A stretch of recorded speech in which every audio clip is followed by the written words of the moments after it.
কৃষকের জন্য সবজির ভালো ফলনই শেষ কথা নয়, যথাসময়ে পণ্য বিক্রি করতে না পারলে ঘরে লাভ ওঠে না। গবেষণা বলছে অপরিকল্পিত ফসল উত্তোলন ও বাজারজাতকরণের কারণে প্রতি বছরই নষ্ট হচ্ছে 25 থেকে 30 হাজার কোটি টাকার সবজি। এই অপচয় রোধের উপায় খুঁজতে চেষ্টা চলছে। কেবল শীত মৌসুম নয়, গ্রীষ্মেও সবজি চাষ জনপ্রিয় হচ্ছে চাষিদের মধ্যে।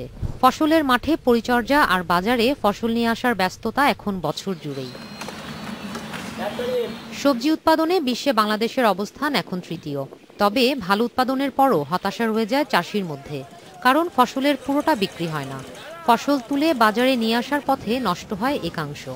এখান থেকে ঢাকা যায়, বরিশাল যায়, ভ্যানে উঠায়, রশিতে বান্ধা হয়। বান্ধার পরে সেখানে আমাকে জায়গায় পৌঁছতে দেখা যায় যে মনে 12 কেজি নষ্ট হয়ে যায়। রশিতে বান্ধাতে সমস্যা হয়, তারপরে আপনার নিয়ে যাওয়ার সময় আপনার খেলায় মেলাতে লিভার অনেক সময় নানান কারণে তারপরে আপনার ওজনে চলে যায় কম বেশি। ব্যবসায়ীদের হিসাবে কেবল যশোরের 7 মাইল বাজারে দিনে নষ্ট হয় 1 থেকে 1.5 লাখ টাকার সবজি, আর হাটের দিন এই ক্ষতির অঙ্ক দাঁড়ায় 5 থেকে 6 লাখ টাকা।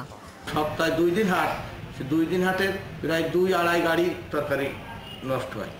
যশোরের আঞ্চলিক কৃষি গবেষণা কেন্দ্রের গবেষণা বলছে, হাট থেকে ভোক্তা পর্যন্ত পৌঁছাতে নষ্ট হচ্ছে 10 থেকে 25% সবজি, আর বছরে আনুমানিক ক্ষতি প্রায় 25 থেকে 30 হাজার কোটি টাকা।